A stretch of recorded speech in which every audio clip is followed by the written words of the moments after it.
Good morning, everyone. We're going to give everyone another minute or so to join, and then we'll go ahead and get started. Um, in the meantime, feel free to use the chat, and we will get started in just a second.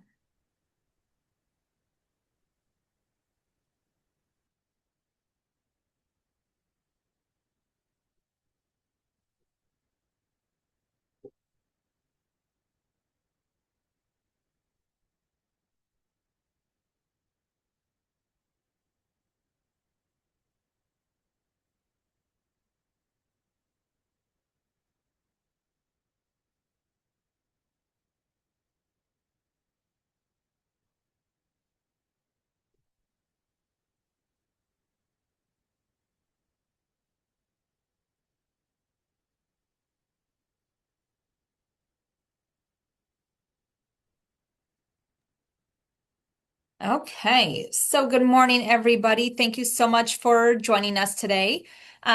This is our second time of doing our DCFS series. So Emma's going to be kicking us off today with caregiving with empathy and boundaries. Um, Just as a reminder, we do have a couple more sessions coming up later today. Let's see, at 10:30 we have one on toilet training, and then at 1 o'clock we have a session on recognizing one's personal trauma, and then we'll have three more on Wednesday. At 9 o'clock, on Wednesday we'll have recognizing the signs of maltreatment in children. Then at 10:30, we'll have a stress and anger management and problem solving and decision making session, followed by a 1 o'clock session on understanding child development. And then tomorrow, Tuesday the 16th, we'll also have sessions on ACT and mindfulness for caregivers. So if you are looking for any more sessions in part of this DCFS series, this will be the last time that we're running those. We do have some exciting things coming up as we kick off the new year, so keep an eye out on your in your emails for some announcements of upcoming trainings. Hopefully, we'll have some of those going out towards the end of the week, but definitely in the next couple weeks. And then also keep an eye out for announcements on our conference that will be coming up soon as well. Our annual conference is at the end of March every year. So. I think that is all of those announcements. We do, just so everybody is aware, your microphones are muted and your cameras are off. At the end of the session, you will get a Zoom satisfaction survey that will pop up when the webinar has been completed. This is a survey that just kind of gives us some feedback on the session as well as ideas for upcoming topics you'd like to see covered. And then after that, you will receive a survey in your email that you use to register with for this session. And you should receive that within 24 hours of the webinar being completed. And that is the survey that needs to be completed for you to receive your CEU. So you will see two surveys. The Zoom one is just feedback for us. And then the one to your email is the one that you need to complete to receive your CEU. So I think that's it, and we will let Emma get us started. Thanks, Emma. Thank you. All right, everyone, thank you so much for joining today. My name is Emma Antoine. I'm a board certified behavior analyst. I'm currently the director of behavioral health for Hope, which, for those who don't know, is a residential and educational setting for children with developmental disabilities. I've worked with kids in the field of ABA from ages 2 to I've also worked with adults, so like 2 to 75 years old. But today we're mainly going to be talking about children, and our main topic is caregiving with empathy and boundaries. Get it to click. There we go. So for today's agenda, we're going to be going over, sorry about that, the basic needs of children. We're going to talk about behavior, what it is and how it's a form of communication, some general parenting strategies, and then we're going to go over various parenting tools, but we're really going to put emphasis on empathy and boundaries. So to get us started, since we are talking about caregiving in children, it's really important to note the basic needs of children. And we can look at this through Maslow's 5 basic needs of children. It's kind of that triangle formation, and we always want to start from the bottom. We have to fill the bottom needs before we're able to fill the rest of the needs going up. So at the base, the basic needs that every child needs to be met is kind of those physiological needs. So that's our basic like food, shelter, sleep, that physical safety, kind of the basic needs that everybody as a person needs to survive.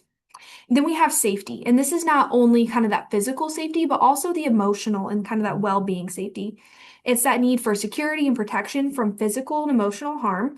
Um, and so the physical safety, safety from the dangers of the outside world, dangerous people, but then also consistency in routines, which builds more of that emotional safety. It gives the children that predictability. And when children have predictability, they're able to better kind of manage transitions and expectations, which we'll really talk about that when we go over kind of boundaries and those parenting strategies. Next, we have love and belonging. So this is really the focus on social relationships and connections. And this is not only connections with family members, but also connections with peers, whether that be in the educational setting, maybe the children are, teenagers, they're able to work. So peers in the workforce, in the work setting. It focuses on that family bonding between the child and their caregiver. And then also the role of, shared play, communication, those social skills. This is where, to fit this need, we'll really talk about modeling and positive social modeling when we go into our parenting strategies. And then we have esteem. So that is kind of esteem for oneself and the desire to have respect of others. So this is kind of that self-esteem. This is the I'm important. I can make decisions. I can do things for myself. I have autonomy over my decisions and what I do.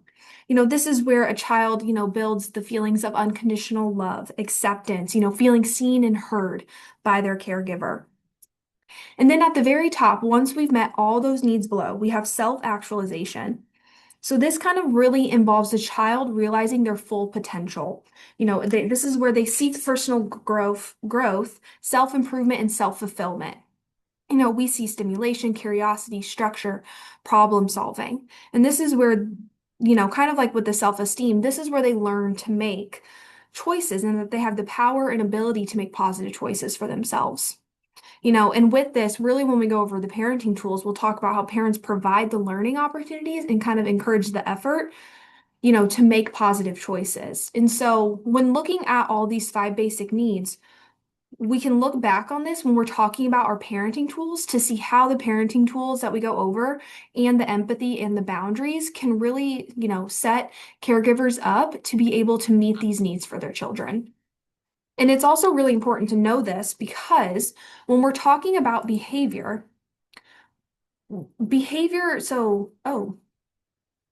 I don't know why it went black. Oh, oh no. Sorry, guys. Technical difficulties. I don't know why it did that. I'm just gonna leave that slide and go back to here. Yeah, you should be able to go right in from there then. Yeah, I don't know why that went black. I'm sorry. Gotta love Um, technology. Yeah, I'm not good at, and like, I'm so bad at sharing my screen. So sorry, guys. Okay, so we were talking about behavior. So it's important to remember the five basic needs because I'm first going to kind of touch on what behavior is, but then we'll talk about how behavior is communication and how behavior is a communication to that those needs are not being met in some way. So when we think about behavior is any observable and measurable action performed by an individual in response to their internal or external environment. And so I feel like typically in this field, when we think about behaviors, we think of all the bad behaviors, the hitting and the crying and the screaming and the refusals, kind of all the bad things that we're trying to decrease, we're trying to avoid, we're trying to get rid of. But it's also important to remember that not all behaviors are bad. There can be good behaviors because a behavior is anything that a person does. And so as caregivers, yes, we are trying to kind of decrease kind of those bad behaviors, but it's important that we can recognize that so then we can use our parenting tools to change those bad behaviors into the good behaviors, the behaviors we want to see that helps the kids communicate and get their needs met in some way. Because and I think this is a really important mind shift and it's important mindset for parents to have and it can be really hard. For caregivers to remember that behavior is communication. All forms of behavior communication. When they're engaging in behaviors, it's because a basic need is typically not being met. And so, as parents, it's our job to teach and model children appropriate ways to communicate those needs. And I think this is why it's so hard is because, as caregivers or parents, we have our own stressors in life, our own things that are kind of weighing us down, emptying our cups. And so it can be hard to kind of have the patience and tolerance for some of those bad behaviors, like the kicking and the screaming and the crying. Like if things are stressful in life, it's kind of hard to tolerate that. And so, an important mindset and kind of a shift in how you think about things is seeing that, okay, this behavior is not to be annoying and to bother me. It's probably communication. Something's not being met, or they need to be taught how to appropriately communicate how to get that need met.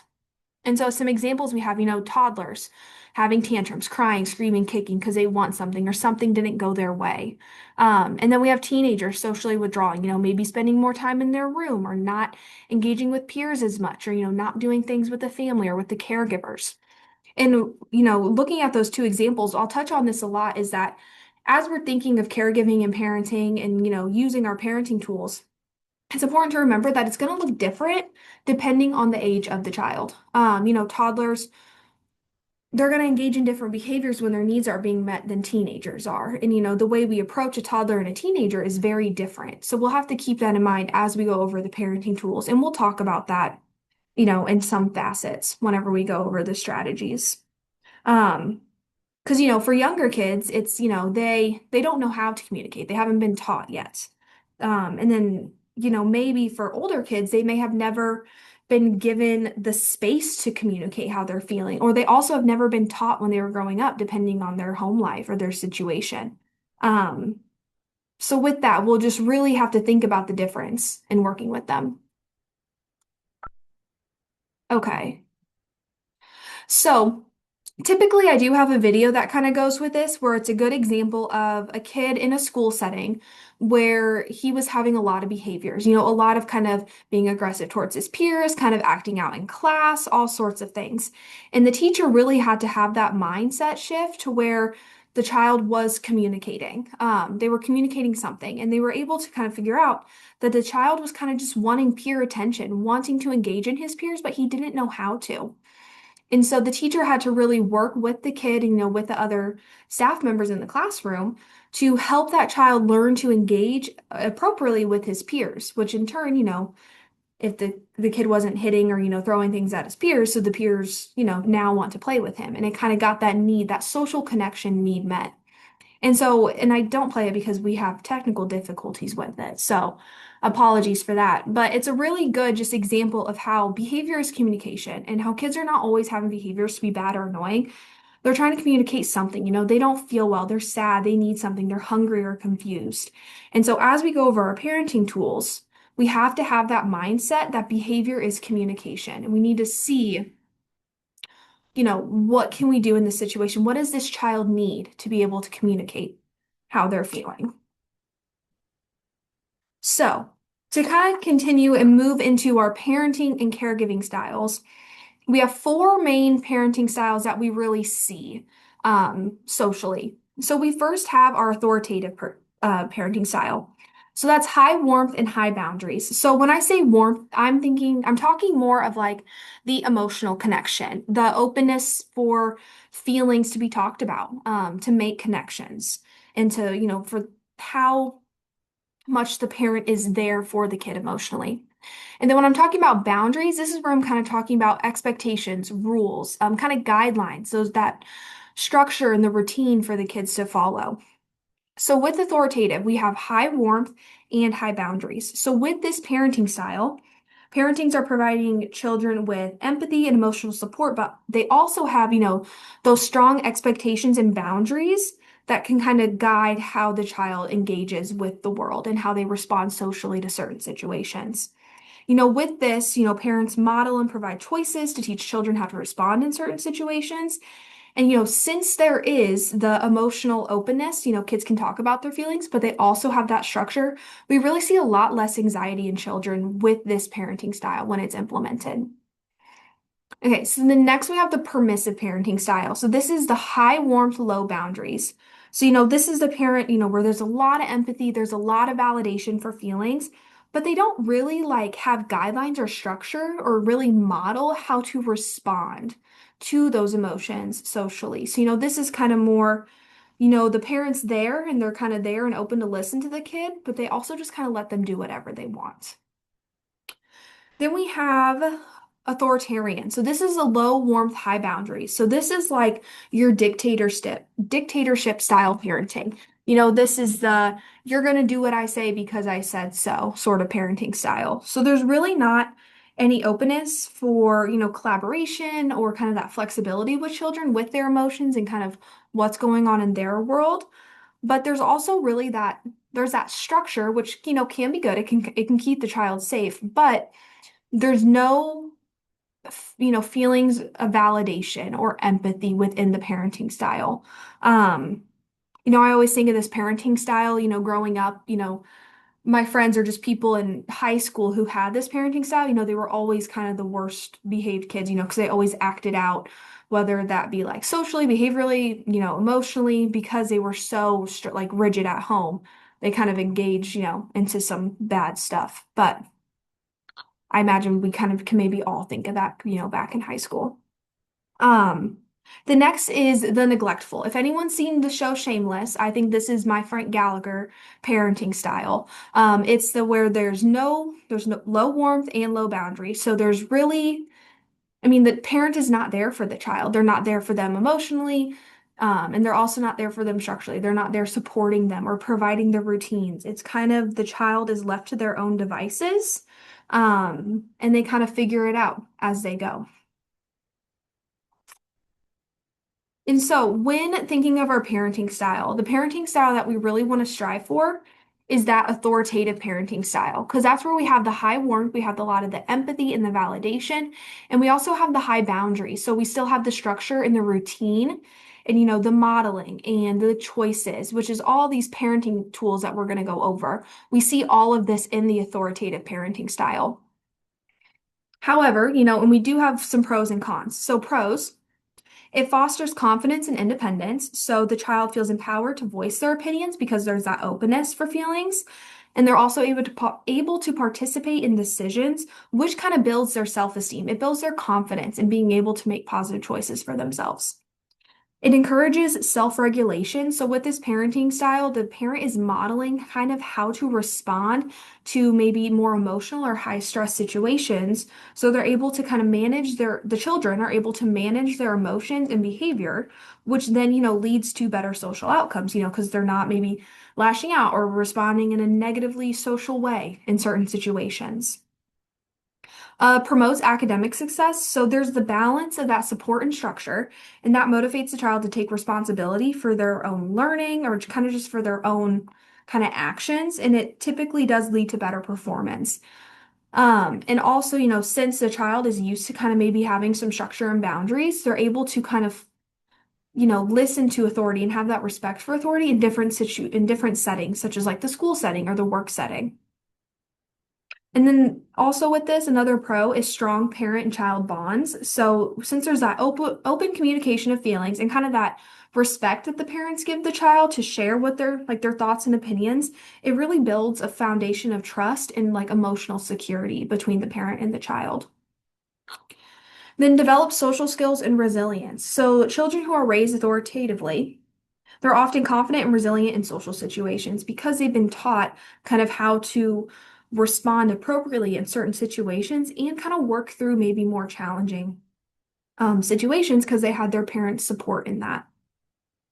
However, while there are so many pros to this, parenting style, there's also a significant amount of cons.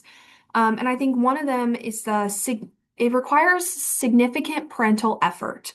So with this parenting style, parents need to invest a considerable amount of time and energy in communication, setting boundaries, and being consistent with those boundaries, which that can be really hard when there's other stressors in the caregiver's life.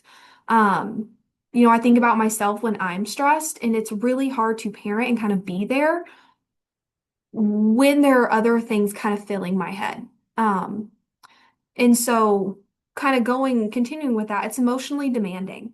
You have to have a balance between warmth and firmness, and it can be really draining to constantly have to kind of battle between that and remain rational and self-regulated because, as we'll go into our parenting tools, you're kind of modeling. You're modeling how to respond in certain situations, and it can be hard to do that if you're also already stressed about something else. It can be time consuming. So it's a lot of constant communication, negotiation, possibly even and explaining the rationale behind rules. And that can take a lot of time that there isn't always time for. As parents and caregivers, you have other jobs, other responsibilities. Maybe there's multiple children within the home. And so it can be really time consuming to, spend time, explaining rules. Like it's so much easier just to say, you're going to do it because I said so, when really it's better in the long run for the kid, to sit down and explain why a certain boundary is in place. But we might not always have time for that. And then requires adaptability. So parents must be flexible and adapt their approach as the child grows, which can be challenging. Like I said earlier, we're going to respond and work with kids, like with toddlers and teenagers, very differently. And as we go over our parenting tools, how we work with the kids is really going to be based on their age. And it's going to be different. And it's going to require the parent to adapt and be flexible as the child grows and, learns new skills and is open to more social situations. So, when thinking about our parenting styles, and you can answer in the chat, why do we think parents or caregivers choose certain styles?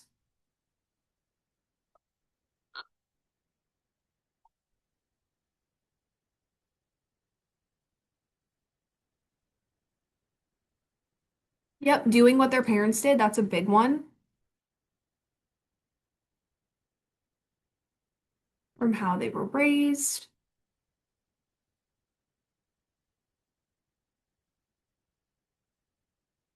Or the opposite from their parents. Yeah, that's one that people bring up a lot. They might do what their parents were raised, if they enjoyed it and they, thought that was great. Or opposite from their parents, if they want to be raised differently than how they were raised, they might, parent in the exact opposite way, fighting back against how they were raised. Yep. Opposite from parents, what they think is the best way. One thing I think now that affects parents a lot is social media. TikTok, Instagram, Facebook, everybody's giving their parenting tips and parenting advice. So parents may see it on social media and say, oh, it worked for that person. Maybe I should try it for myself. Um, Also like advice from friends, if friends are parenting their children a certain way and they maybe had success or maybe they didn't have success. Following their partner's lead, that's a good idea. I haven't heard that one before. Maybe kind of going with what their partner was wanting to do and see if that works. Sorry, I stopped my thought on the friends thing. But if their friends are doing it a certain way, kind of maybe trying that out and see if it works. Yeah, all good responses. And then so which style do you feel that you lean towards? Taking parenting classes. Yep.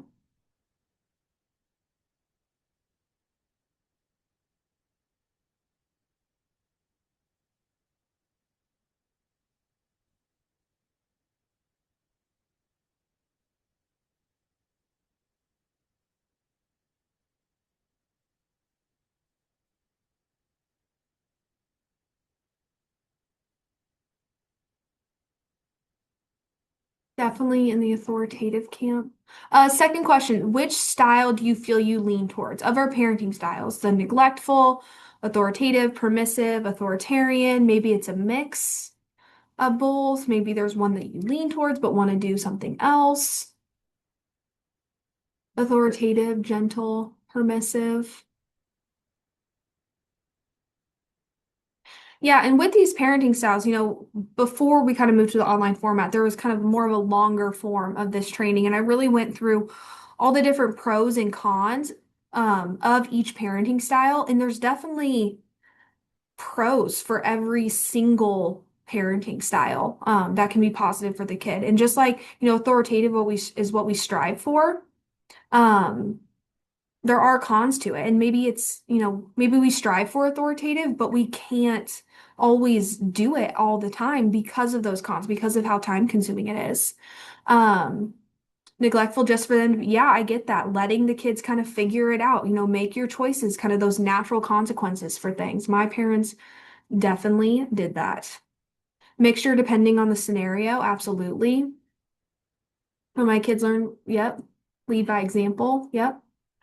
Yeah, all really great answers and discussion points. Okay, back to here.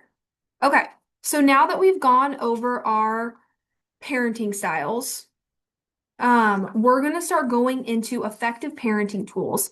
And these parenting tools are really highlighted with that authoritative parenting style. I mean, they can also be seen in the other styles, but I think the authoritative with the high warmth and high boundaries really kind of meshes all these parenting tools together. So, the first parenting tool is positive reinforcement.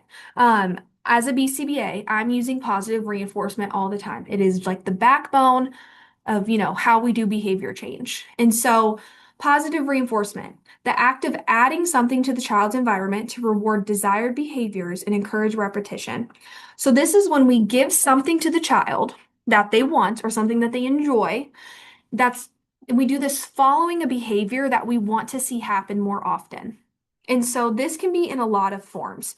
I feel like the most common for parenting is attention, praise, and toys and activities. So that attention can be, spending time with the kid, giving them thumbs up, high fives, good jobs. That also kind of goes into the praise. Um, for, after they engage in a behavior that you want to keep seeing, whether that be, toilet training. I always say in this, when I was toilet training, every time I used the toilet, I got a quarter. So I wasn't, my positive reinforcement was not attention and praise, it was money, because that's what was motivating for me growing up. Now I did enjoy, the positive attention and positive praise because whenever I got in trouble, I hated being in trouble. So I never wanted to have, negative attention or reprimands. So I always engaged in the behaviors that were going to get me the positive attention and that positive praise from my parents and caregivers. Um, and so with that, with, using positive reinforcement, like my example, we want to know what's motivating for our kids. For me, I was motivated by money. That's what I wanted to work for. And so it's important that you know what is motivating for your kid. Maybe your kid does not care if you tell them good job or great job or, give them that specific praise of what they did well, but they care more about spending time outside or earning money to buy a certain toy or being able to go hang out with certain friends. We got to know what our kids are motivated by, so then they're motivated to engage in those good behaviors. Um, and I think so. Can you name a time that you had used positive reinforcement, whether it's with your caregiving, with parenting, or just kind of life in general, or maybe when a time that you had positive reinforcement used on you? We have a pebble jar for all good behaviors, and they're added when good, are taken when going against rules. And when the jar is full, we go to five below. I love that kind of that little token system. That's great. See if you have any other examples of positive reinforcement.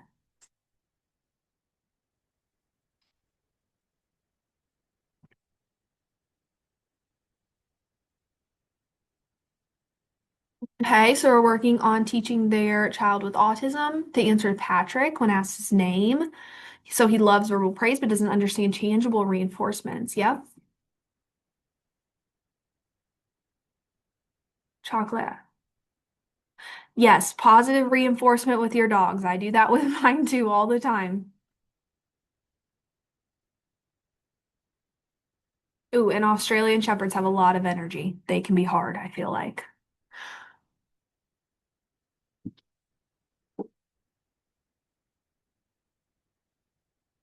Cookies when they're poos in the potty. Yep. If I'm not wanting to be social and have meetings yep. If I know that I'm having a bad day, like if it's a busy day at work, I'm probably gonna go get a coffee before I come in or get it after, after I've made it through the day.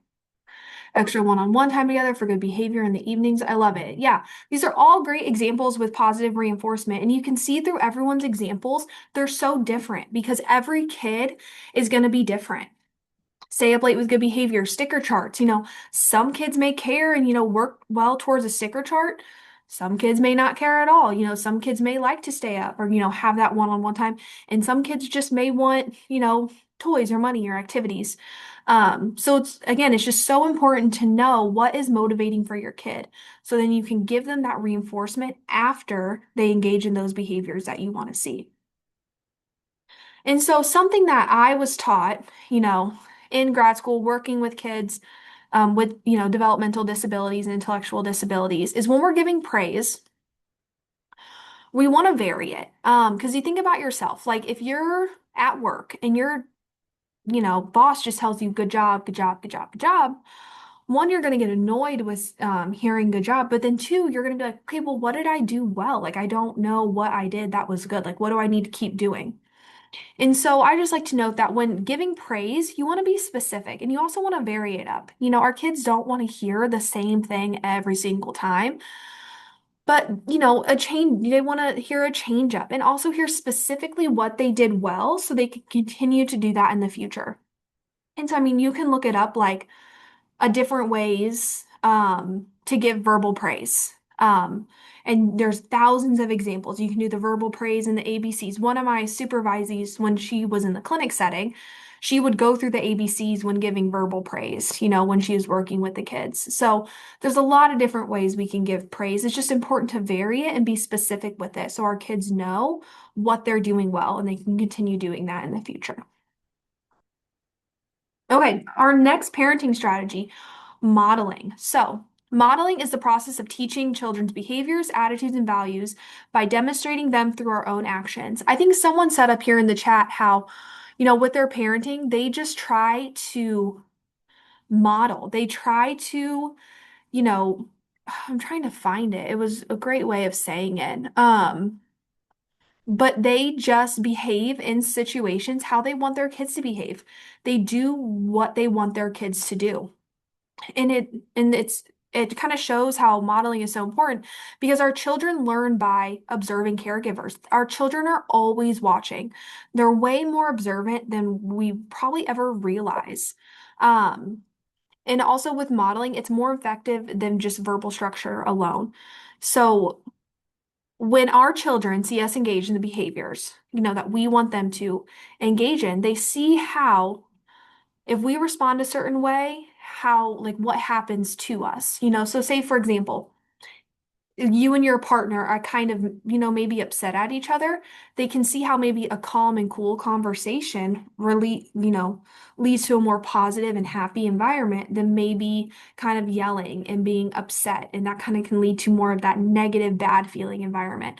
Our kids can observe by that. They can see us with modeling, we model emotional regulation, see how we respond to adversity. Respectful communication, see how we talk to others, and then they will talk to people in that way as well. Problem solving, how we solve certain issues that come up throughout the day, and what choices we make that leads to a positive outcome. And then also healthy habits, eating right, exercising, engaging in those self-care acts. Our children see us do that and they can see the importance of that and how, healthy habits and the self-care are also, important things that lead to more positive social outcomes. The best example of good modeling, WWJD. I don't know what JD is, but Tom, if you want to elaborate, feel free. But yeah, modeling is super important. And when we talk about a lot of empathy, when we go kind of into our empathy part, we'll really see how modeling um is a big what would Jesus do? Okay, good. Yeah. With modeling, we can see how we can model empathy and how we can make positive choices, and it can be a really good teaching tool for our children. So next is consistency. This consistency is huge. It's, huge a lot in the field that I work within, and it's also huge within parenting because we want to be consistent with expectations. If you ask your child to do something, you want to make sure you follow through. And we don't want to give in when kind of they engage in those tantrums or those inappropriate behaviors. And so with consistency, it's really important to be consistent between caregivers.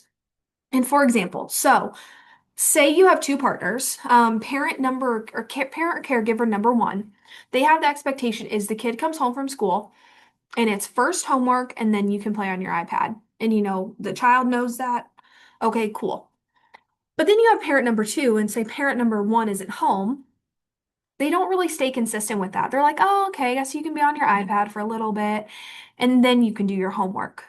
What happens? Well, then when parent one is back in the picture and they're trying to kind of have that boundary, that expectation, you're going to maybe see some pushback or behaviors from the child because there's no consistency in the environment. The child thinks like, oh, well, they're letting me, watch my iPad and then doing homework. Why are you not letting me? Like, I'm going to give you a hard time because, they were letting me do it and I don't understand why you're not. Um, Another reason consistency is important, not maybe between caregivers, but just in general, is because we don't want our kids to learn that engaging in, negative behaviors, screaming, crying, teenagers, storming off into their room, cursing, whatever it may be, is what gets them what they want. Because say if you give them a demand, take out the trash, and they start engaging in, those kind of bad behaviors and things we don't want to see, then you're like, okay, fine, you don't have to take out the trash. What did the kid just learn? They just learned that, okay, I can get out of doing things I don't want to do if I engage in these behaviors. So I'm going to keep doing that because it got me what I wanted. Instead, we want to be consistent with the demand we put in place. Be like, hey, time to take out the trash. They engage in their behaviors, blah, blah, blah. Okay, fine. I'll wait until you're ready. I'll wait until you do it. Or, we can talk about it, whatever it may be. But that expectation is they're going to take out the garbage. And, those are kind of more simple examples, but we have to be consistent. Otherwise, our kids won't learn what boundaries and expectations are in place and then what behaviors are appropriate to engage in certain situations. And so with consistency, something that we see a lot is wait outs. Wait outs, happen a lot when you're trying to be consistent on expectations and boundaries, and the kid is giving you pushback, or maybe they don't want to exactly do what you're wanting them to do. And so wait outs, I think of them as, it's a space where you let the kid feel the feelings and then you wait until they're ready to talk or work with you. And so with wait outs, I always use the acronym the wait. Why am I talking? Because typically, if you're in a wait out and you're kind of waiting for a kid to kind of follow through with something, they're usually not very happy. And if you think about yourself, when you're upset and when you're angry, does it make you feel better when people keep like talking to you or keep telling you to do something or maybe kind of just being like, well, you need to do it, blah, blah, blah, all these sorts of things? It probably doesn't help. If anything, it makes you more angry. So with wait outs, I use the why am I talking because it's like, why am I talking? Talking's not going to get me anywhere. I'm just going to wait until the kid is ready to work with me and talk through what's going on. And then we can kind of work through, maybe have to use that negotiation, meet the kid where they're at while meeting that expectation. Okay, so we went through our positive reinforcement, modeling, and our consistency, and we're really going to get into kind of the bigger parenting tools that we'll talk about, which is empathy and boundaries. So first with empathy. Empathy helps a child feel safe and connected and secure. It's really letting the child see that you understand their perspective. And I think another important mindset to have is that empathy does not mean permissiveness. I think, for some of us growing up, like feelings weren't talked about. It was kind of like, oh, you just kind of feel your feelings by yourself in your room. And like, we don't talk about this as a family. Because, for some, it can be awkward. It's hard to talk about feelings and emotions. But it's important now to think about as empathy and talking about emotions as a way to connect, a way to build connection between a parent and their child or a caregiver and the child. And we use our empathy to make a connection with a child before we guide them to what behaviors they should engage in to get that positive interaction. And we'll go through a framework that works on reframing the behaviors, putting an emotion with their actions, and then kind of guiding them how to work through that emotion. And so an example of empathy, example is it looks like you're really frustrated. I understand it's hard when plans change. With this statement, the parent was able to kind of validate and make a connection with the child and say like, hey, I'm here. I see you. I know, like I hear what you're feeling and I'm here to help you. It lets that empathy, that statement alone lets the child know that the parent is there for them and is there to help them. So, with our emotional coaching framework, we kind of go through 5 steps that, lets us work through empathy, you know, helping the child learn and label their emotion, and then problem solve how to work through that emotion or that situation. So, our first step is notice and be aware of the child's emotions. So, this looks different for toddlers and for teenagers, depending on the age. For teenagers, it might just be like, oh, you notice something little is different, like they're spending more time in their room, or they're not hanging out with their friends as much, or um, maybe they're really interested in this one thing and you're like, why are like what's going on? You just notice that something is different. And it could be a noticeable change in behavior. It might be a little more hard. I feel like sometimes teenagers can be more difficult. For younger kids, it might be a little bit more easy that something's wrong because they might have that emotional, outburst, that tantrum, and that's very easy to see. But kind of again, with our cons of the authoritative parenting style, this can be hard when days are busy and there's other stressors in the parent's life. But it's important that we notice that something is different with the kid. The next step is view emotions as opportunities for connection. So I kind of touched on this a little bit. How empathy is not something to avoid. Emotions and feelings is not something that we should avoid because it shows that we love and care for the child. When we're there for children or the people that we care for emotionally, it helps build a connection. It builds trust. It builds a positive relationship. And so then you can be there and the child knows that you're there for them. Like I said, in some households growing up, emotions were not something to be talked about. And I think that's why sometimes nowadays it can be really hard for parents to see emotions as an opportunity for connection because they didn't have that growing up. I know for me sometimes it's like, oh, emotions, like it's like not the kids I work with. I feel like my brain is totally different with that. But like in life, like with my friends, it's like, oh, you're sad, like kind of awkward because I didn't always have that growing up. I didn't have that emotional openness to talk about my feelings. And so doing it now as an adult can just be a little bit more difficult, but it's always something I try to remember that emotions are opportunities for connections. So, we've noticed that something was different. We have that mindset shift that emotions are a place to connect. We now need to do step 3, which is listen empathetically and validate feelings. So, listening empathetically. How do we know that a person is listening to us? Probably they're making eye contact, nodding their head, repeating back what you said.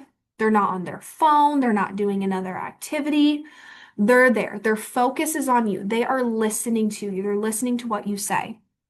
So when we're with our kids, we need to make sure we're listening and not letting other environmental factors affect us in that moment. Because when we're there and we show that we're listening, it just builds that connection. And so after listening and we understand what they're saying, we validate the feeling. So over here, I have a list of validating statements and invalidating statements. And I feel like all of us maybe at some point have sadly heard these invalidating statements. You're too sensitive, you'll get over it. Other people have it worse. Just don't think about it, ignore it, let it go. These are the things that we don't want to say to our kids. Instead, we want to validate them. We want to let them know that, hey, your emotions matter and it makes sense for you to feel this way. So, we can say, I see how you would feel that way. How frustrating. I would feel the same way. That must be really hard. You seem really sad. What's going on? Um, and when we're listening empathetically and validating feelings, it's going to be a little different. With our teenagers, they may explain a situation to us and we say, "Wow, that seems really difficult. Like I totally understand why you would feel that way." With our toddlers, it might be more of like, "Hey, I see that you're frustrated. I see that you're sad. I see that you're angry." Kind of letting them know that you see them and you hear them and that you know something's wrong. And so we have now listened empathetically, kind of gave them some validation for feelings. Now we're going to help label the emotion. So this is another step where it's very different for um for teenagers and for toddlers. So for toddlers and kind of younger kids, something that I use a lot within my work is the zones of regulation. And you can Google like zones of regulation on the internet and thousands of examples come up. But it's a really great way for younger kids to kind of label their feelings with colors that kind of just lets them explain different emotions and categorize it. So then it's easier to label how they're feeling with an emotion. So, like blue, low, unhappy, tired, withdrawn, tearful. Green, happy, positive, proud, calm, focused. Yellow, little wobbly, so excited, nervous, frustrated. Then red is always that angry, mad, furious, yelling, aggressive. And there are so many examples online of different, there's always the blue, green, yellow, and red, but there's different, like, words and labels with each color that, basically, with all the visuals kind of mean the same thing, but you can really pick which one makes the most sense for your child. Um, and so this is something that's really great to, and very helpful with little kids. It might not be something that we really use with teenagers because they're maybe a little past this, they know their emotions. So it might be like them explaining a situation and you saying like, yeah, that'd be really upsetting to me. And then we kind of move on to the next step. But for our younger kids, this is where we can really teach them the emotions, kind of label those physical feelings with an emotion using the zones of regulation. And so, next, and our last step with our emotional coaching framework is setting limits and helping the child problem solve. This is really where we see the boundary setting and the modeling when working. So, we provided the empathy.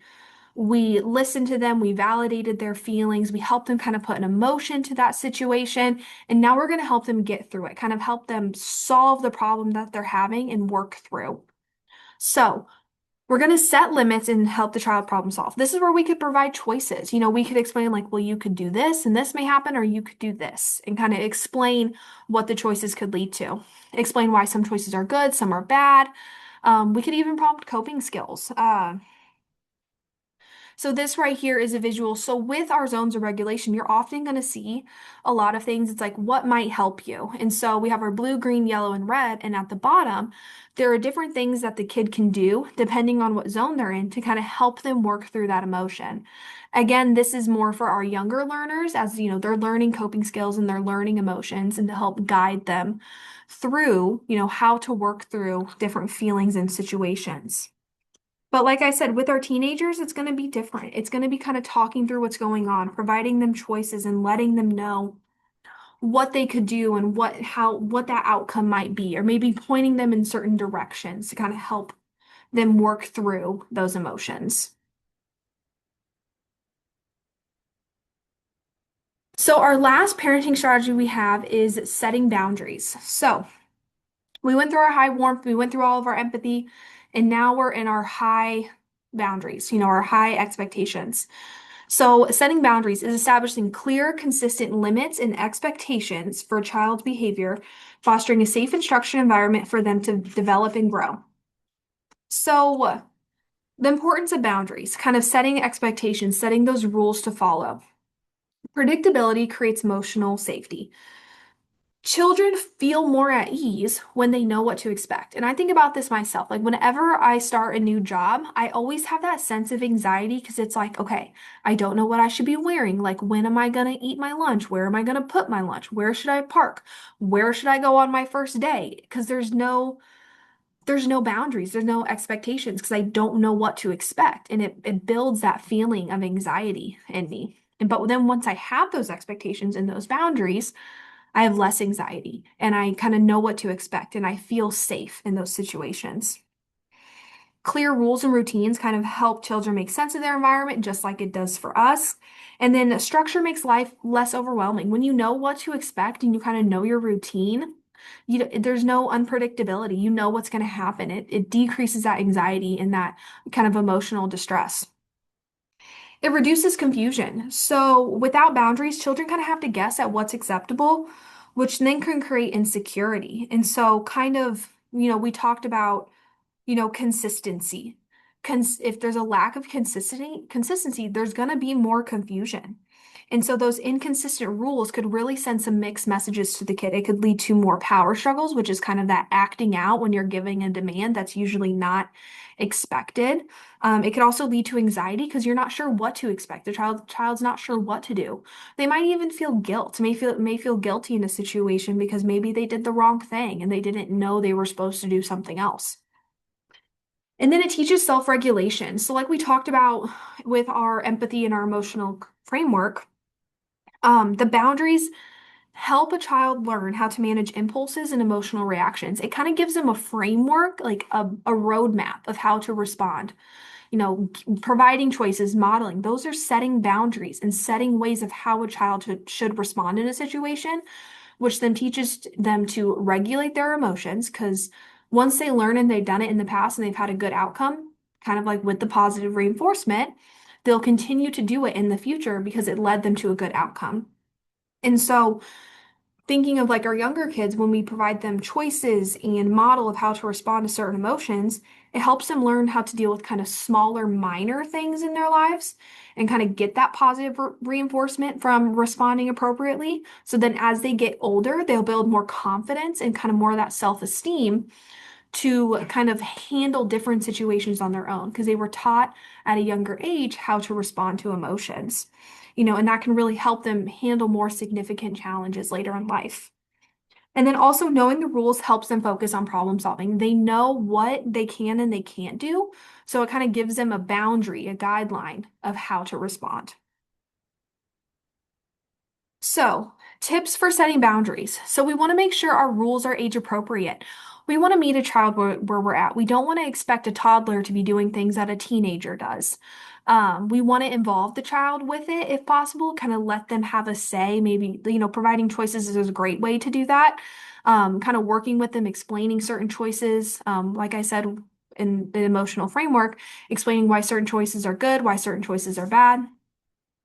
We want to clearly communicate expectations and limits. We want to explain what the expectation is and why it is set.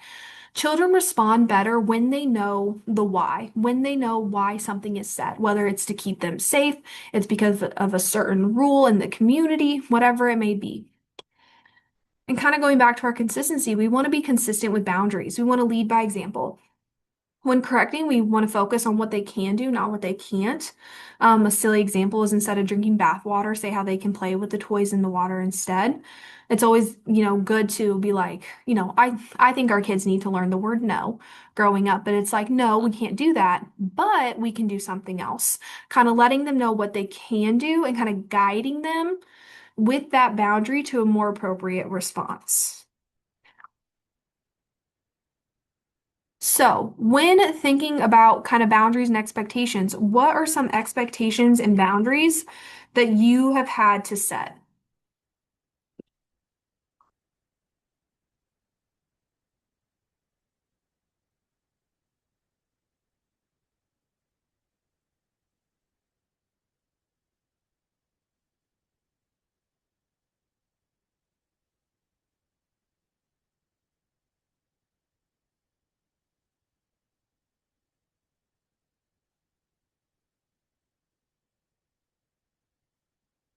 Flying equals no screens and no going out for the day. I don't give warnings.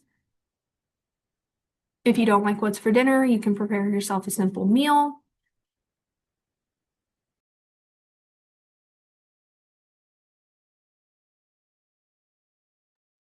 Rules around touch and what is and is not appropriate. Yeah, all great examples of different boundaries. And it probably looks different depending on the age of your child. And if, I think someone mentioned up here, like, we were going back to parenting styles, like one child kind of needs more strict kind of boundaries, another kid can be more relaxed because maybe they have more skills or just kind of they're able to respond better, more of that like self-responsibility. A list of things that need to be accomplished. Yep, structure, reasonable boundaries, and regular consequences. Yep. Yeah, all great examples. Oh, okay. And so kind of to kind of wrap us up in kind of just a reflection piece of everything that we've talked about. What is one parenting strategy or mindset shift that really stood out to you today?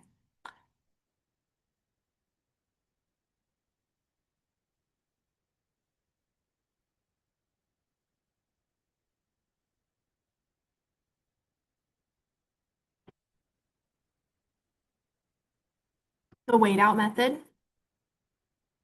Yeah, that's a big one. I feel like I'm constantly like retraining on that all the time. Because I mean, the wait out method is hard. It's hard, because sometimes the behaviors that they're engaging in, it can be really hard to keep the patience and keep your, just keep calm and not respond to certain things. Consistency is key. Yep. Consistency is huge, especially for those boundaries and the expectations. The wait out method.